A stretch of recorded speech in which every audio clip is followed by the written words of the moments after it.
አባት የልጁን እድል ወስዶ ማስተርስ ለምን ማየም ሆኜ አልቀርም? እንዴት ነው የልጅን እድል ወስጄ ማስተርስ? ስሜን ጠርቶ ምን አባቴ ላድርግ? በሰው ሀገር ብቻዬን ተሰቃየው ባሰብኝ። ይሄ ልጅ ያንተን እድል ያንተን ኳሊቲ ወስዶ ነው ማለት ነው ጎሉን ያገባው ሲለው አዎ ነው ያለው። እና ይሄ ተጫዋች እድሌን ወስዶብኛል ብለህ ታምናለህ ሲለው እንክት አድርጎ ማንም ሆኑ ማንም የፈለገ ችሎታ ይኖራቸው፣ አንዴ ግን እርኩስ የሆኑ ሰዎች በእናንተ ህይወት ውስጥ ጣልቃ አይግቡ። የብቸኝነት ህይወት ውስጥ ነው የሚኖረው። እዚህ መጥቶ በደንብ አጫውቶኛል። እዛ ከሄደ በኋላ ግን ባሰበት። አንዳንዶቻችሁ ዝም ብላችሁ ጉራ አትንዙ። ነገ የት እንደምትደርስ አታውቅም። ነገ ምን እንደምትሆን አታውቅም። እንደ እኔ ነገርኩህ እኮ አላገባም ሲለው እሰራልሃለሁ አለው ነው የተባልኩት።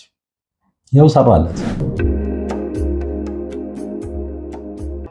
17 ዓመት በሙሉ በጭራሮ ግድግዳ መቆም መስማት ለተዋህዶ ልጆች ልብ የሚሰብር ትልቅ ሐዘን ነውና እጃችሁን ዘርጉ ባልነው መሰረት አላሳፈራችሁንም። ፈጣን ምላሻችሁ የቅድስት ሥላሴን ቤት እንድንሰራ ያሰብነውን እንድንፈጽም ኃይልና ብርታት ሆኖን ይሄው መሰረቱን ጀምረናል። የረዳችሁንን ሁሉ እያመሰገን አትርሱን ያሉ አባቶችን ምርቃት አስቀድመን ጅምሩ ከፍጻሜ እንዲደርስ አሁንም አብራችሁን ሆኑ ስንል እንማጸናለን። አብረን እንደጀመርነው አብረን እንጨርሰዋለን። ድጋፋችሁ አይለየን። በድጋሚ በአባቶች ስም እናመሰግናለን። የአጋስተ ቅድስት ሥላሴ ቤተ ክርስቲያን አሰሪ ኮሚቴ።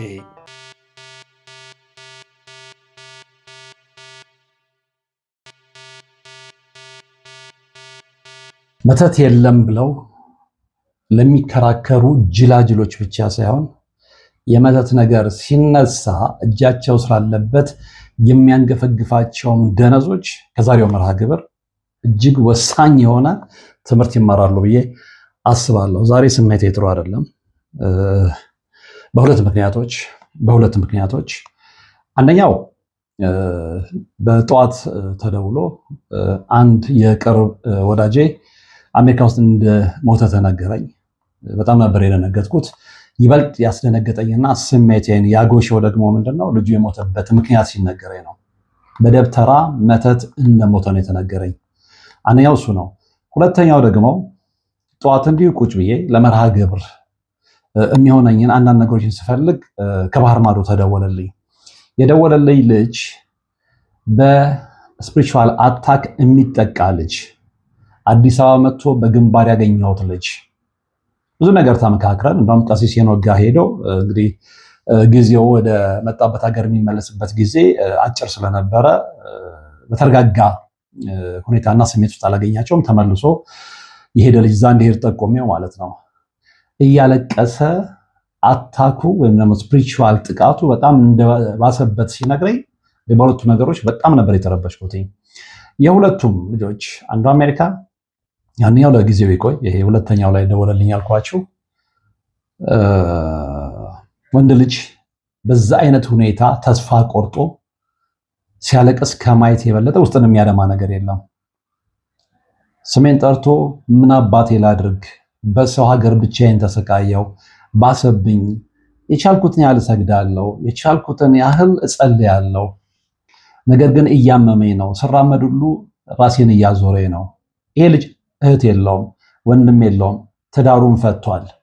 በጣም የሚገርም የብቸኝነት ህይወት ውስጥ ነው የሚኖረው። እዚህ መጥቶ በደንብ አጫውቶኛል። እዛ ከሄደ በኋላ ግን ባሰበት። ግራ በመጋባት ስሜት ውስጥ ሆኖ ሲቃ በታጀበ ድምፅ ነበር ሲያናግረኝ የነበረው። በጣም ነበር የሚረብሸው እና በሁለቱ ነገሮች ተረብሼ ያለው ይሄው ልጅ ኧረ ምን አይነት ዘመን ላይ ነው የደረስነው? አይተኸዋል አለና አንድ ፕሮግራም ጠቆመኝ። አላውቀውም፣ አላየሁትም። ላከልኝ ሊንኩን። እሱን ካየው በኋላ ነው ይሄንን መርሃ ግብር የሰራሁት። ለዚህም ነው የመተት የድግምት ነገር ሲነሳ ለሚያንገፈግፋቸው ሰዎች በትክክል ትምህርት ይሆናል ብዬ ያሰብኩት። ቀጥታ ወደ መርሃ ግብሩ ነው የምወስዳችሁ። ምናልባት አንዳንዶቻችሁ አይታችሁት ሊሆን ይችላል። ነገር ግን ከኔ መርሃ ግብር ጋር በደንብ ስለሚሄድ እንደገና በደንብ ልሰራበት ስለወሰንኩኝ ነው የምነግራችሁና የልጅ ሲሳይ ዳኔቦ ይባላል። በኢትዮጵያ የእግር ኳስ ታሪክ ውስጥ የራሱን አሻራ ያኖረ ውድ ተጫዋቻችን ነው። በወንጂ በመድን ባንኮች እና ኤልፓ መጨረሻ ላይ በአንድ የቅርብ ወዳጁ አማካኝነት ወልዲያም ሄዶ ነበር። ያው እስከ መጨረሻው ባይዘልቅበትም እና 2002 አካባቢ በጣም ትልቅ ብር ነው እንግዲህ 2002 አካባቢ የፊርማ 85 ሺህ ብር ተቀብሎ ነበረ።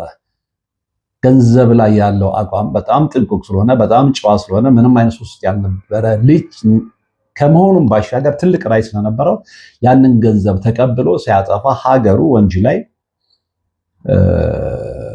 ትልቅ ቤት ሰራ። በእግር ኳስ ሕይወቱ ትልቅ ቦታ ላይ የመድረስ ህልምና ትልም የነበረው ልጅ ነው። በዚህ መሃል ነው እንግዲህ ድንገት የታመመው። ምናልባት አንዳንዶቻችሁ ታዲያ ምን ይደንቃል ሰው ይታመማል ትሉኝ ይሆናል። አዎ ይታመማል። የዚህ ልጅ ህመም ግን እኛ እንደምንገምተው አይነት ህመም አይደለም። የመጡ ጉዳቶች ነበሩ፣ ያዝ ለቀቅ የሚያደርጉ ጉዳቶች ነበሩ። ጠዋት ስነሳ እግሬን አሞኛል።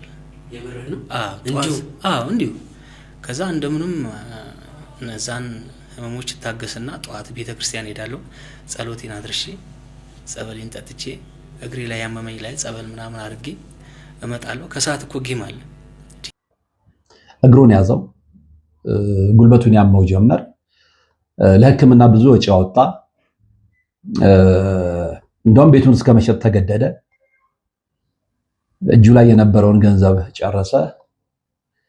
ከዚህ ወላይታ ይመላለስ ነበረ።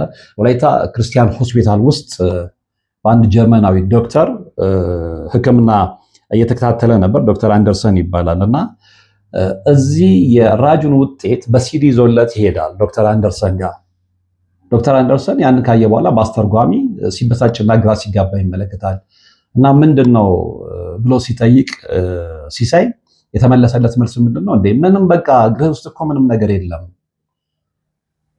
ጥሩ አቋም ላይ ነው ያለኸው የሚል መልስ ነው የሰጠው እና ዶክተሩም ግራ ተጋብቶ ነበር። አዎ ስለመተት ስለመንፈስ አሰራር ማናቅ ከሆነ ግራ እንጋባለን። ብዙዎች ይህንን በማያውቁበት ሁኔታ ነው ገንዘባቸውን ለሕክምና እያወጡ የማይኖሩበት ደረጃ ላይ የሚደርሱት እስከሚገባቸው። በጣም ደስ የሚለው ግን ይሄ ልጅ በዛ አይነት ሁኔታ ውስጥ መሆኑ በጣም ጨዋ ልጅ እንደሆነ ከአንደበቱ ያስታውቃል። እመሰክርለታለሁ። የተላከልኝ ሊንክ ስከፍተው 7ኛ ፖድካስት ነው የሚለው። በጣም የሚገርም ፖድካስት ነው። በዚህ አጋጣሚ በጣም የወደድኩት ፖድካስት ስለሆነ ምናልባት እንደኔ አዲስ የሆናችሁ ከዚህ በፊት ይህንን ፖድካስት የማታውቁ ሰዎች ካላችሁ እየገባችሁ ሰብስክራይብ ብታደርጉለት ደስ ይለኛል። ወጣት ልጅ ነው ገና፣ ግን አጠያየቁ፣ ብቃቱ፣ ችሎታው ደስ ይላል። በተለይ ደግሞ የስፖርት ጋዜጠኛ ሆኖ ይሄ ነገር ገብቶት በድፍረት ብዙዎቹ የፈሩት ስለ መንፈስ እናውቃለን ምናምን የሚሉ ዓለማዊ ሚዲያ ላይ የሚሰሩ ሰዎች ያልደፈሩትን ደፍሮ በዚህ አይነት ሁኔታ የኛን ዘውግ ስለተቀላቀለ ደስ ብሎኛል። አንዳንዴ እንደዚህ በድፍረት ከራሳቸው ይዘት ወጥተው በዚህ ጉዳይ ላይ የሚያወሩ ደፋር ጋዜጠኞች ያስፈልጉናል። በነገራችን ላይ በዚህ አይነት ጉዳይ ላይ ለማውራት ድፍረት ይፈልጋል፣ ሪስክን መጋፈጥ ያስፈልጋል። ይሄ ልጅ ገና ልጅ ነው፣ ገና ወጣት ነው። ግን ይሄ ነገር ስሰራ እንደዚህ አይነት ነገር አታክ ይደርስብኛል ምናምን የሚል ፍራቻ ሳይዘው ያም ደግሞ እንዲህ ብትንትን አድርጎ ፊት ለፊት አውጥቶ ፍንትው አድርጎ ለማሳየት ነበር ጥረት ሲያደርግ የነበረው። ይሄ ነው መለመድ መቻል ያለበት እና ወደ ሲሳይ ዳኔቦ ወይም ደግሞ ወደ ባለታሪካችን ስወስዳችሁ ነገሮች በሕክምናም ቢከታተል እየባሱበት ስለመጡ ከሱም አንደበት እንደሰማት ቤተሰቦቹ በጣም አማኞች ስለነበሩ እስኪ የጸበልን መንገድ ተከተል ወይም ደግሞ ጸበል ተጠመቅ የሚል ነገር ሐሳብ አመጡ። እንደዛም ሆኖ ግን እዛም እያለ ጧት ተነስቶ ጸሎቱን አድርጎ ጸበል ተጠምቆ ያመመው ፓርት ላይ ወይም ያመመው የሰውነቱ ክፍል ላይ ጸበል አፍስሶ ነበረ የሚወጣው። ያም ሆኖ እንግዲህ ያው የመንፈስ አሰራር አለ፣ ከመሻል ይልቅ እየባሰበት ነው የሄደው። ከዛ በኋላ ከቤተሰቡ ምን አይነት ሐሳብ መጣ? እስኪ ግድ የለህም ደብረ ሊባኖስ ሂድና እዛ ጸበል ተጠመቅ ተባለ። ጨርቄም ማቄም አላለም፣ ቀጥታ ወደ ደብረ ሊባኖስ ሄደ። በጣም የሚገርም ሁኔታ ከዚህ በፊት አያውቃቸውም እኚህን አባት። ልክ ሲያዩት ልጄ መጣህ፣ ይሄ ሳይሆን ያንተ የመዳኛ ስፍራ እዚህ ቦታ ላይ ሂድ ይሉና ሌላ ቦታ ጠቆሙት። ተኝቼ ስነቃ አንድ አባት አጠገቤ ቆመዋል። ልጅ ያሉኝ፣ አንተን ነው የምጠብቀህ፣ የምትድነው እዚህ አይደለም፣ ብዙ ተሰቃየህብኝ። ስለዚህ የጠቆሙት ጻድቃኔ ማርያምን ነበረ። በደስታ ነው ወደዛ ሄደው ወደ ጻድቃኔ ማርያም። የሚገርማችሁ ጻድቃኔ ማርያም ሄዶ አልሞስት 1 ዓመት ከ6 ወር በላይ ቆይቷል። በዚህ መሃልም መንፈሱ በስውር ብዙ ነገሮችን ሊያደርስበት ሞክሯል። እንደሞ ወደዛ ሲሄድ የመኪና አደጋ ሁሉ ደርሶ ነበረ። እግዚአብሔር ይመስገን ግን ከመኪና አደጋውም ተርፏል። በዚህ ስቃይ ውስጥ እያለ ነው እንግዲህ በኢትዮጵያ እግር ኳስ ውስጥ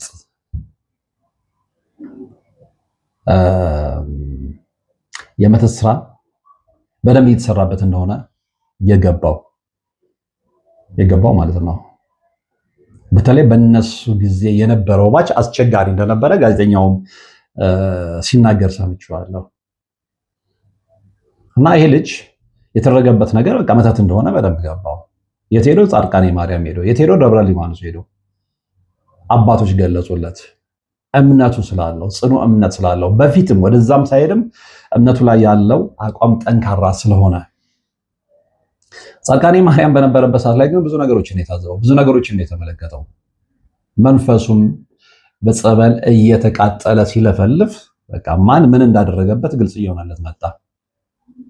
ከዛ በኋላ ነው በእርግጠኝነት ጋዜጠኛው የጠየቀውን ነገር በድፍረት ሌሎች ይማሩበት ብሎ እንደውም የጋዜጠኛውን ድፍረት አድንቄለታለሁ።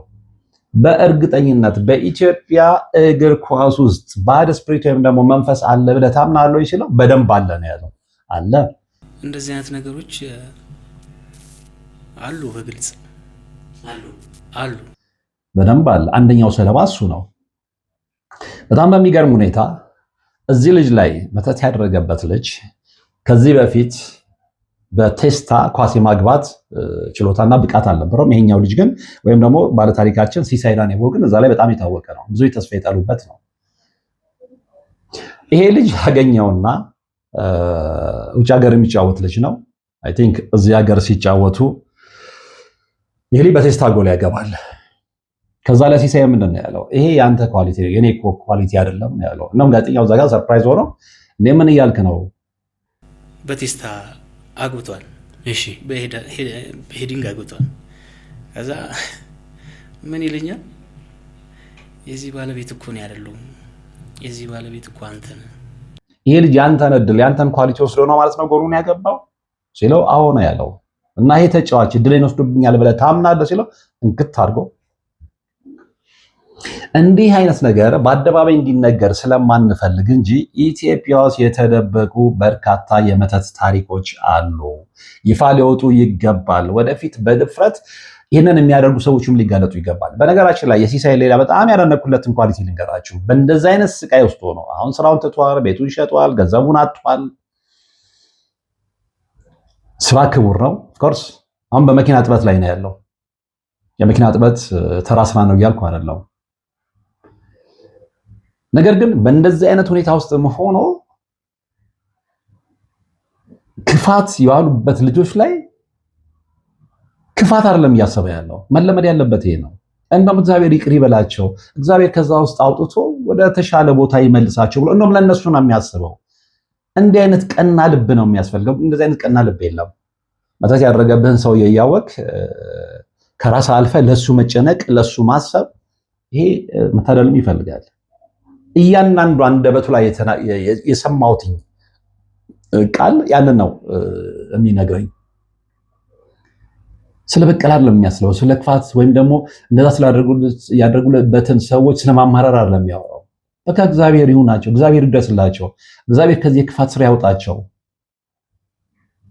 በጣም የሚገርም ቀና ልብ ነው። የሚገርም ቀና ልብ። ክፋት አላስብም። የእነዛን ሰዎች መመለስ ብቻ ነው የምፈልገው። እና ይሄ ልጅ በነገራችን ላይ ለኢትዮጵያ ብሔራዊ ቡድን ከተመረጡት 42 ተጫዋቾች መካከል አንደኛውም ነበረ። ነገር ግን ያም ሳይሳካ ነው እንግዲህ ከ2 ዓመት በኋላ ወደ መኪና እጥበት ስራ የገባው። የእህቱ ልጆች 2 ልጆች እንደሚያሳድግ ሲያወራ ሰምቼዋለሁ። አላገባም፣ አልወለደም፣ ይፈልጋል። ግን እዛ ጋር የተደረገበት ነገር ጋርዶታል። እንደውም ለምንድነው የማታገባውና የማታወልደው ብሎት ነበረ ጋዜጠኛው። እሱ የሚለው ምንድነው አሁን ያለውበት የኢኮኖሚ አቅም ያንን ማድረግ ስለማያስችለኝ እንደገና እየለመንኩ ደግሞ ልጆች ማሳደግ ስለማልፈልግ ነው። ኦፍኮርስ ያስኬዳል። ነገር ግን እኔ ደግሞ የምረዳው በሌላ ማንገድ ነው።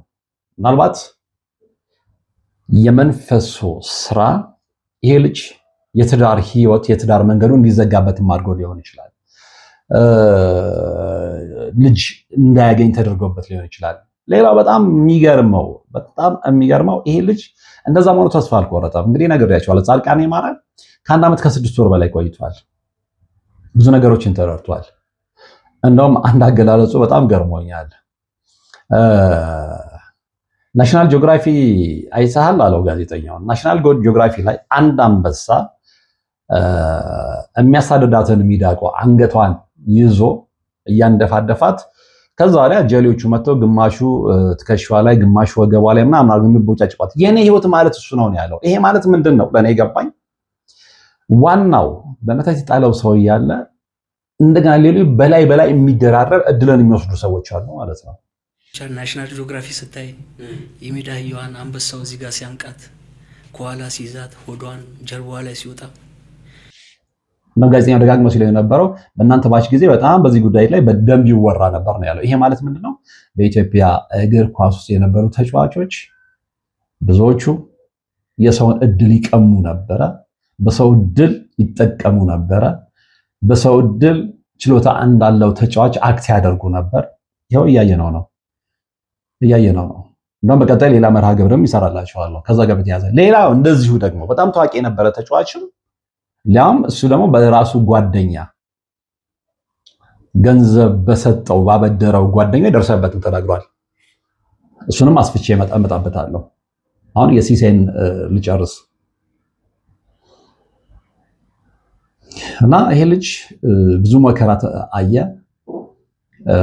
ከዛ በኋላ ግን በኢትዮጵያ የእግር ኳስ ታሪክ የራሱ አሻራ ስለነበረው የሚያውቁት ሰዎች፣ በችሎታው የሚያደንቁት ሰዎች ሊረዱት ሙከራ አድርገው ነበረ።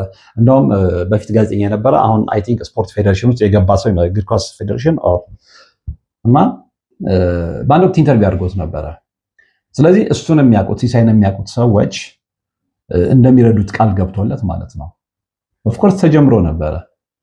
ሲሳይን ለመርዳት ዝግጅት በሚደረግበት ሰዓት ላይ ምንድን ነው የሆነው? አሰልጣኝ ስዩም አባተ ታመመ። ስለዚህ እሱ ጋር የነበረው ትኩረት ወደ ስዩም አባተ ሄደ። አንድ ማለት ነው። ከዛ እንደገና አሁንም ገንዘብ እየተዋጣ በነበረበት ሰዓት ላይ በጣም የሚወደው አሁን በህይወት የለም ነው ያለው። እሱም ሰለባ ይሆናል ብዬ ነው የማስበው። ስሙንም ለክቶታል፣ ሞገስ የሚባል እና ከሱ የባሰ እሱ ስለታመመ እሱ ላይ የነበረው ትኩረት አሁንም ወደ ሞገስ ሄደና ተሰብስቦ የነበረው ገንዘብ ለሁለት ተካፍሎ ለሞገስ ተሰጠው። ደስተኛ ነው ሲሳይ። ግን በቃ የተረፈችው ገንዘብ ህይወቱን ለመለወጥ የሚበቃ ስላልነበረ እንደውም መኪና ለመግዛት እጥር ነበር ነው ያለው። እንግዲህ በመኪና ንግድ እየሰራ ቤተሰቡንም ራሱንም ለማስተዳደር ማለት ነው። አልተሳካም እሱ። ከዛ በኋላ እንደገና ደግሞ ባደረገው አስተዋጽኦ ተብለው የወንጂ ከተማ አስተዳደር ቤት ሊሰጠው፣ ሌሎች ደግሞ እንደዚሁ ገንዘብ አዋጥተው ቤት ሊሰሩለት፣ ያም ተጀምሮ በጣም በሚገርም ሁኔታ በኋላ ከንቲባው ተቀየረ አለ። ከዛ በኋላ የሱን ጉዳይ ተረሳ። ያ ለሱ ሊሰጥ የነበረው ቦታ ለሌላ ሰው ተሰጠ። ያው ጫፍ እየሄደ የሚፈርስ ፕሮጀክት አለ። ይሄ ለምንድን ነው? የመንፈስ አሰራርን የማያውቁ ሰዎች አሁን ምንም ላይ መስላቸው ይችላል። ለሚያውቅ ሰው ግን በመተት እስከተያዛችሁ በመተት እስከታሰራችሁ ጊዜ ድረስ የምታስቡት ነገር ሁሉ ጫፍ እየደረሰ ነው የሚፈርሰው። ማንም ሆኑ ማንም የፈለገ ችሎታ ይኖራችሁ፣ አንዴ ግን እርኩስ ሲሆኑ ሰዎች በእናንተ ህይወት ውስጥ ጣልቃ አይግቡ። ሲሳይም ላይ የደረሰው እሱ ነው። ግን ከሱ ህይወት ብዙዎቻችን እንማርበታለን ብዬ የማስበው ምንድነው፣ እንደዛም ሆኖ አሁንም እግዚአብሔር ያለው ተስፋ በእግዚአብሔር ከዚህ ህይወት እንዳያወጣኝ ነው። እግዚአብሔር ታላቅ ነው። ነገ ምን እንደሚሰጠኝ አላቅም። ነገ የተሻለ ቀን ያመጣል። ከሱ ቤት ሳልጠፋ ዘመኔን ብጨርስ ደስ ይለኛል። እግዚአብሔር ደግሞ ቀን አለው፣ ለሁሉም ቀን አለው። ሁሉንም የማድረግ ስልጣን አለው በሚል ስሜት ውስጥ ነው ያለው። ነገ የተሻለ ቀን ያመጣል። ያንን የርኩሰት ስራ እንደሰሩብኝ ጓደኞቼ በጣም ዘመናዊ መኪና ባልነዳም፣ ሚስት አግብቼ ልጆች ባልወልድም፣ ዘመናዊ ህይወት ባልመራም ነገ እግዚአብሔር የሚሰጠኝን ለምን እንዳስቀምጠኝ በምን አውቃለሁ ነው ያለው። እንደውም አንድ ቦታ ላይ ሲገልጽ በጣም በሚገርም ሁኔታ እንደኔ እኮ እድለኛ ሰው የለም፣ እኔ በህይወት አለው።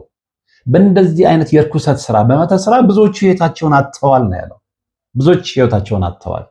እኔ እኮ እግዚአብሔር ስለሚወደኝ ነው ያቆየኝ። እንኳን የሰው ልጅ ይቅርና ኢዮብ፣ ጻድቁ ኢዮብ የኔን ያህል እድለኛ አይደለም ነው ያለው። እንደዚህ አይነት ጭንቅላት፣ እንደዚህ አይነት አእምሮ፣ እንደዚህ አይነት አስተሳሰብ እግዚአብሔር ካላደለ አይሰጥም። እርግጠኛ ነኝ ጊዜው መች እንደሆነ በእርግጠኝነት ባልናገርም ይሄ ልጅ በጣም የተሻለ የህይወት እርከን ላይ ይመጣል። በጣም ንጹህ አእምሮ ስላለ፣ በጣም ፖዚቲቭ የሆነ አስተሳሰብ ስላለው ማለት ነው። ለጊዜው አዎ ጠላቶች ተረባርበውበታል። ሊያውም በመተት ሊያውም የሚያምናቸው ሰዎች ሊያውም የቅርብ ሰዎች ግን ያንን በሚያመልከው አምላክ ሰብሮና አሸንፎ ነገ የተሻለ ቦታ ላይ ይመጣል። አትጠራጠሩ። ሌላው ሲሳይ ሲናገር በጣም የገረመኝን ልንገራችሁ። አንደኛው በዛን ወቅት ብዙዎቹ በመተት ስራ ተይዘው ጸበል ሄደው ነበረ። እንደውም እንታወቅ ነበር ነው ያለው።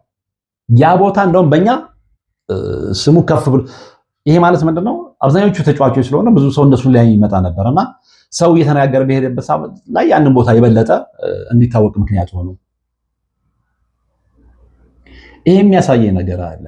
ያ ሁሉ ተጫዋች በአንድ ጊዜ በመተት ተይዞ እዛ ቦታ ላይ የሚሄዱ ብዙ ያልተገለጹ እንደዚህ ይፋ ያልሆኑ እውነቶች አሉ እንጂ አሁንም ስፖርት ውስጥ ብቻ አይደለም፣ ሌላም ፕሮፌሽን ውስጥ እንዲህ አይነት ነገሮች በደንብ እንዳሉ ግልጽ ነው። ኢትዮጵያ ውስጥ በኢትዮጵያ የእግር ኳስ እና የሩጫ ዘርፍ ላይ እንዲህ አይነት ነገሮች በደንብ ይነገሩ ነበር ነው ያለው። ይነገሩ ብቻ አይደለም በደንብ የሆኑ ነገሮችንም እናስታውሳለን። እንደውም አንዲት ልጅ መምህር ግርማ ላይ ይሁን ቀሲስ ሄኖክ ላይ እርግጠኛ አይደለሁም ተናግራ ስትናገር ነበር። እንግሊዝ ውስጥ የሚኖር አትሌት ወደ 4 ልጆችን ነው መስዋዕት አድርጎ ያንን ሰው ድል ቀምቶ ቀዳሚ እንደነበረ ያንን መርሃ ግብር ያያችሁ ሰዎች ታስታውሳላችሁ ብዬ አስባለሁ። ሰውን አሳርዶ ሰውን መስዋዕት አድርጎ የሰውን እድል ቀምቶ በሩጫ አንደኛ መውጣት ምንድነው ትርጉሙ? ምንድነው ፋይዳው? እሺ አንደኛ ወጣ፣ ገንዘብ ተሻለም፣ ህንፃ ሰራ፣ ወደ መኪና ነዳ፣ ገሌ የሚነዳው መኪና ተባልክ፣ ሰዋት ሰው አሳረደ፣ ሰው አሳረደሽ። ከዛስ የዘላለማዊ ህይወታችሁ ምን እንደሆነ እንደሚችል ገምታችኋል ወይ? እንዲህ አይነት ነገር እየተለመደ መጥቷል። እንደውም እኛ የምናውቀው በሩጫው ነበር። ሩጫው ላይ ብዙ ሴራዎች በተለይ ከስፕሪት ጋር በተያያዘ ከጥንቆላ ጋር በተያያዘ በድፍረት ለማናገር ነው እንጂ ብዙዎቹ እዛ ውስጥ እንደተጨማለቁ የአደባባይ ሚስጥር ነው። በእግር ኳሱ ላይ ግን አሁን ስንሰማ የበለጠ ወዴት እየሄድን ነው የሚለውን ጥያቄ እንድናነሳ እንገደዳለን። ሲሳይ ብቻ አይደለም። ሲሳይ 7ኛ ፖድካስት ላይ መጥቶ ይፋው ምስሉን እያሳየ ስለተናገረ ነው እንጂ ተናግሯል እኮ። እንደውም ምንድነው ያለው? ህልማቸው የተቀማ የነገ ተስፋቸውን የተቀሙ በርካታ ከዋክብቶች ከመተት ጋር በተያያዘ ተሳስረው ቤታቸው ውስጥ ቁጭ ብለዋል። ግማሹ ሱሰኛ ሆኗል፣ ግማሹ ህይወቱን አጥቷል። ሌላ በምንም አይደለም፣ በመተት። ስለዚህ እኛ ቀብራሮች እኛ ቁጭ ብለን ስለመተት ስናወራ ሁሌ ከመተት ውጭ ሌላ ወሬ የላቸውም እንባላለን። ሀገር በዚህ ደረጃ ጄኖሳይድ እየተፈጸመበት፣ ዜጎች በዚህ ደረጃ ጄኖሳይድ እየደረሰባቸው ሌላ ፌዝ እንድንሰራ ነው የምትጠብቁት? እንደውም ጠቅላላ ሚዲያው ልክ እንደ 7ኛ ፖድካስት እንዲህ አይነት ነገር እየቀላቀለ ቢሰራ ደስ ይለኛል። እኔ በግሌ የኔ ፍላጎት ነው። ምክንያቱም ከመተት ጋር በተያያዘ ሀገር እየጠፋች ስለሆነ፣ ዜጎች እየጠፉ ስለሆነ፣ ሰዎች እየጠፉ ስለሆነ፣ ጎጆ እየፈረሰ ስለሆነ፣ ልጆች እየተበተኑ ስለሆነ እንግዲህ አንድ ሲሳይ ዳኔባው ትልቅ ተስፋ ተጥሎበት የነበረ ተጫዋች በዚህ ጉዳይ በዚህ እርኩስ ተግባር ባይያዝ ኖሮ ለስንት ሰዎች ይተርፍ ነበር? ከራሱ ቤተሰቦች አልፎ ለስንት ኢትዮጵያውያን ይተርፍ ነበር? ስንቶቹን ይረዳ ነበረ? ግን አልሆነም። አሁን ለራሱም ህይወት እየታገለው ነው። እንደነገርኳችሁ የተማራበትን የሙያ መስክ ነግሬያችኋለሁ። እሱም ጋር የሚያሳዝን ስቶሪ ነው ያለው። እንደውም ምንድን ነው ያለው ይሄ ልጅ እንግዲህ በተፈጥሮ ኩሩም ነው። በቃ ራሱን በራሱ ማቆም የሚፈልግ ልጅ ነው እና ተመልሶ ወደ ወንጂ መሄድ አልፈለገም። አልታድ ሴምሲ አካባቢ ድሮ እሱ ተጫዋች እየነበረ ምግብ እያወጣ የሚሰጣቸው ልጆች ነበሩ። እነዛ ልጆች ተደራጅተው የመኪና ጥበት ጀምረዋል። እነሱ ጋር ይሄዳል። ሴምሲ አካባቢ ትንሽ ቤት ተከራይቼ ነው ያለው እና እነዛ ልጆች ጋር ይሄድና ከእነሱ ጋር መስራት እንደሚፈልግ ይነግራቸዋል። ድሮ ሲያውቁት እንግዲህ በጣም የሚወደ በጣም ተስፋ የተጣለበት በጣም ጎበዝ እግር ኳስ ተጫዋች። አሁን ግን በርኩሳን ሰዎች ጊዜ እንዲጥለው ተደርጎ ስራ ሄዶ እስከ መጠየቅ የተገደደ ሰው ሆኖ አገኙት። በፍጹም አንተማ ይህን ስራ ትሰራም ነበር ያሉት። ነው እሰራለሁ፣ የሰው እጅ ከማይ እየሰራው ራሴን ማስተዳደር ይሻላል አለ። ፈቀዱለት፣ ገባ፣ ከነሱ ጋር መስራት ጀመረ። በጣም በሚገርም ሁኔታ ግን ብዙዎች ይመጡና አቋሙን አይተው እውነትም አቋሙ ደስ የሚል ልጅ ነው፣ ደስ የሚል መልከ-መልካም ልጅ፣ አነጋገሩ፣ አንደበተ ርቱዕ እንደው ትንሽ እፍረት ይታይበታል እንጂ ሐሳቡን መግለጽ ብዙ የማይቸገር እና መኪና ጥበቱ ላይ ያምጠው ቁመናውን አይታ ይሄማ አይሰራም ብለው የሚተውት ሰዎች ያሉትን ያህል ብዙ የሚያስታውሱትም ሰዎች አሉ። እንደውም አንድ ገጠመኝ ሲናገር ምንድን ያለው በአንድ ወቅት አንዱ መኪናውን ሊያሳጥብ መጣና ለሲሳይ ነበር የሰጠው። በሩን ከፍቼ ይሄ መርገጫው ምናምን አውቶ እንትን ሊል ሲል ይጠይቀዋል። እንዴ አንተ ሲሳይ ዳኒቦ ነህ አይደለ ምናምን ሲለው አዎ ይለዋል። ምን ነው ምናምን ሲለው አይ ምን ይልና ቁጭ ብሎ ማልቀስ ጀመረ ነው ያለው። ያው ያውቀዋላ። ህይወት እንዲህ ነው። የነገ ፌርማታችሁን ሳታውቁ አንዳንዶቻችሁ ዝም ብላችሁ ጉራ አትንዙ። ነገ የት እንደምትደርስ አታውቅም። ነገ ምን እንደምትሆን አታውቅም። ከሰባተኛው ሰማይ ላይ ተምዘግዝገ ምድር ልትወርድ ትችላለህ። ሲጀመር መተተኛ ማን ሰባተኛው ሰማይ ጋር ደርሶት። ሰዎች ከምታስቡት በላይ ኢትዮጵያውያን በመተት ስራ ተዘፍቀናል። ነግሬያቸዋለሁ እኮ ዛሬ እንኳን ሁለት ታሪኮችን አስተናግጃለሁ አልኳቸው። አንደኛው የጓደኛ ኤሪትራ ነው የመጣው ከአሜሪካ ድረስ። እሱ ደግሞ በጣም የሚገርም ነው። እንደውም ከኔ የበለጠ አንደኛው የሚቀርበ እንግዲህ የጋራ ጓደኛው ኦልሞስት 3-4 ልጆች ነው በጣም የምንቀራረብ እና ይሄኛው ልጅ ከአሜሪካ ከሄደ ቆይቷል። በመሀል መጥቶ አግኝቼዋለሁ። ቤተክርስቲያን ውስጥ ሊሳለም መጥቶ እኔ መጣለ እንደ ስለው አዎ መጥቻለሁ እንገናኛለን ምናምን አለ። እሱም አልተመቸውም፣ ተለያየን። በኋላ ግን አንደኛው በጣም ይቀርበው የነበረው ጓደኛችን ጫፍጫፉን ነግሮኛል። አይ እንዲህ እኮ የሰው እጅም ሳይኖርበት አይቀርም ነው። በኋላ ግን ዛሬ ሲነገረኝ እናም ትናንትና ስልኬ ዝግ ስለነበረ ቴክስት ነው የገባልኝ። እንዲህ አርፏል ሲባል እሱ ነው አይደለም ስጠይቀው በኋላ ምንድነው የሆነው የጓደኛዬ ስጠይቀው የተነገረኝ ነገር ምንድነው? ልጁ በጣም ታታሪ ልጅ ነው። ይሄ የምላችሁ አሁን የሞተው ልጅ እዚህም ያለን አዲስ አበባ ያለን በጣም ጠንካራ ሰራተኛ ትልቅ ቦታ ይደርሳል የተባለ አሜሪካም ከሄደ በኋላ የትራንስፖርት ስራ ላይ ይሄ ትልልቅ ትራኮችን ነው የሚነዳው። ዛሬ ጫፍ ነው ስትል ሌላ ጫፍ እንዲህ በቃ መከራውን እያየ ራሱንም ቤተሰቦቹንም ለመርዳት ጥረት ያደርግ የነበረ ልጅ ነው። በኋላ ምንድነው የሆነው? እንደተነገረኝ አንድ ደብተራ እዛው የሚኖር ይመጣና እንግዲህ ለሴቶች ቃል እየገባ ነው ባለድርሻ አለው ይልና ይሄን ልጅ እንዲህ አይነት ጥሩ ሚስት አግኝቼላለሁ አግባ ይለዋል። ልጁ ደግሞ አላማ ስላለው ምናልባት የራሱ ገርል ፍሬንድ እንድትኖረው ትችላለች። አይ አላገባም፣ አሁን ስራ ላይ ማተኮር ነው የምፈልገው። እሺ እሷ ካልሆነችና ደግሞ ሌላ ያመጣለታል። አይ አይሆንም ሲል ይሄ ደብተራ ቂም እያያዘልበት ይመጣል። እኔ አንተ ነኝ ማመጣልን ስለምንድን ነው የማታገባው ሲል ይሄም ከረር ይልና ያው ጡንቸኛም ነገር ስለነበረ እንዴ እኔ ነገርኩህ እኮ አላገባም ሲለው እሰራልሃለሁ አለው ነው የተባልኩት። ይኸው ሰራለት። ከዛ ለብዙ ነገሮች ተበላሽቶበት እንደነበረ ነው የተነገረኝ። እንዴ ሚስት ካልዳርኩ ብሎ በግድ መተት መላክ በዚህ ደረጃ እንደ ዜጋ ዘግጠናል። ሰዎች የሚመራችሁ ሰዎች እዚህ ነገር ውስጥ ያላችሁ ሰዎች ቢመራችሁ ሟጡት። ዛሬ ደግሞ እግር ኳሳችን ውስጥ ገብቶ ያው እያመሰን ነው። እንደ ዜጋ እንደ ሀገር ወርደናል ስላችሁ ያለ ምክንያት አይደለም። እና አረን ነው ምን እንደሚባል አንዳንድ ጊዜ አላቅም። ከዛ ውጪ ሌላው በጣም የገረመኝ ነገር እዛ ቦታ ላይ መተት ካደረጉት ተጫዋቾች መካከል አንደኛው ሄዶ በጣም ተጸጽቶ ጭንቅላት ይመታል ያደማል ምላጩ ለዚህ ነው። ተጸጽቶ ሄዶ ይቅርታ እንደጠየቀ ሲሳይ ያስታውሳል። ይቅርታ እንደጠየቃቸው እንግዲህ ያደረገ ሰው ነው። እዛ ጸበል የሚጠበቁበት ገዳም ሄደ። ህሊናው አላስተኛ ብሎት ነው። አንድ ልጅ እኔ ያለሁበት ገዳም ድረስ መጥቶ ይቅርታ ሲጠይቅ አይቻለሁ። እዛ ሄዶ እግር ኳስ ተጫዋቾቹን ይቅርታ ጠይቀዋል። ጥሩ ነው። ንስሐ መግባትም ጥሩ ነው። ያደረገው ነገር ትክክል እንዳልሆነ ነገ ሌላ ዋጋ ሊያስከፍለው እንደሚችል በጊዜ መረዳትም ጥሩ ነው። አሁንም ግን ሳይረዱ የሰዎችን ህይወት የሚያበላሹ አሉ። እግዚአብሔር ልቦና ይስጣቸው ብለን ብቻ እናልፈም። መጋለጥ አለባቸው። እስከታወቁ ድረስ መጋለጥ አለባቸው። ሌላው ትምህርት እንዲሆን ሰው የሰውን ጎጆ እያፈረሰ፣ ሰው የሰውን እድል እየቀማ፣ ሰው ሰውን እያሳመመ እንዴት አይነት ህይወት ነው የሚኖረው? እሺ አሳመማችሁ፣ ቀማችሁ፣ በሰው እድል ኖራችሁ፣ ውጤታማ ሆናችሁ፣ ገንዘብ አገኛችሁ። ያንን ገንዘብ ግን ሰላም ኖራችሁ፣ አእምሯችሁ ተረጋግቶ ተበሉታላችሁ ወይ? ምን ማለት ነው? እሱ ብቻ አይደለም። ሌላ በጣም የዘገነነኝ ሲሳይ ከሚናገርበት ከተናገራቸው ነገሮች መካከል አንደኛው እሱ ይገርምሃል አለ፣ ገዳም ውስጥ አንድ ልጅ አግኝቼ ነበር አለ። ያ ልጅ የሐዋሳ ልጅ ነው። በጣም ጎበዝ ተማሪ ነው። ልብ ብላችሁ ስሙኝ።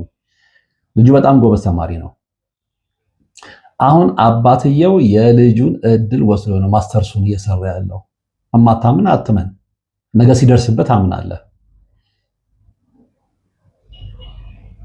እና ምን አይነት ዘመን ላይ ነው ያለ ነው? አባት የልጁን እድል ወስዶ ያም በጣም የጂኒየስ ተማሪ ልጁን እድል ወስዶ ማስተርሱን ሲሰራ፣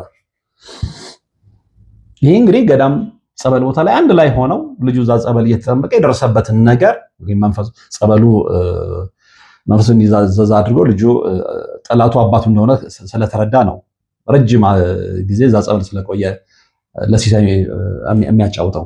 ጸበል ቦታ ላይ ቁጭ ብላችሁ ትጫወታላችሁ። በተለይ ደግሞ አንድ ዓመት ከ6 ወር ቀላል አይደለም። ከአንድ ዓመት ከ6 ወር በላይ አንድ ቦታ ላይ መቀመጥ ቀላል አይደለም። ስለዚህ ጓደኛ ታፈራላችሁ።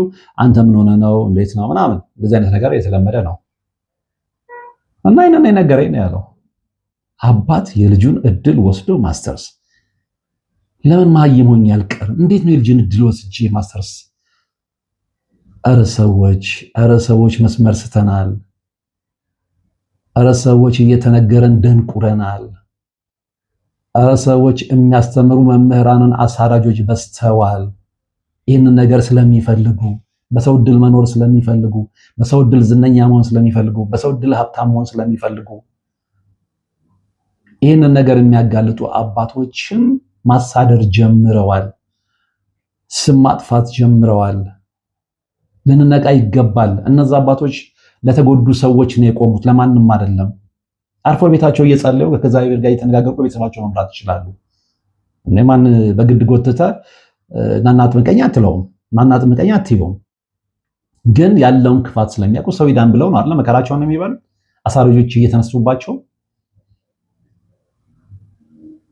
ዋካችሁ ሰዎች እኔ ከምነግራችሁ በላይ ያለንበት ህይወት በጣም የጨለመ ስለሆነ እየጨለመም ስለመጣ ይሄ ጨለማ ሞር ወደ ድቅድቅ ጨለማ ከመቀየሩ በፊት እንንቃ።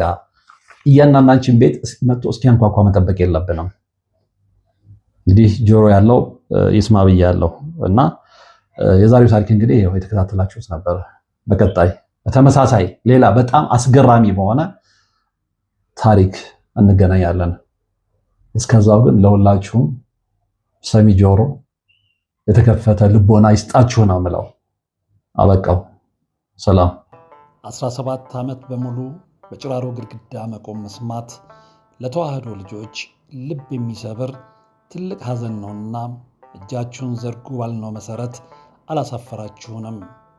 ፈጣን ምላሻችሁ የቅድስት ሥላሴን ቤት እንድንሰራ ያሰብነውን እንድንፈጽም ኃይልና ብርታት ሆኖን ይኸው መሰረቱን ጀምረናል። የረዳችሁንን ሁሉ እያመሰገን አትርሱን ያሉ አባቶችን ምርቃት አስቀድመን ጅምሩ ከፍጻሜ እንዲደርስ አሁንም አብራችሁን ሆኑ ስንል እንማጸናለን።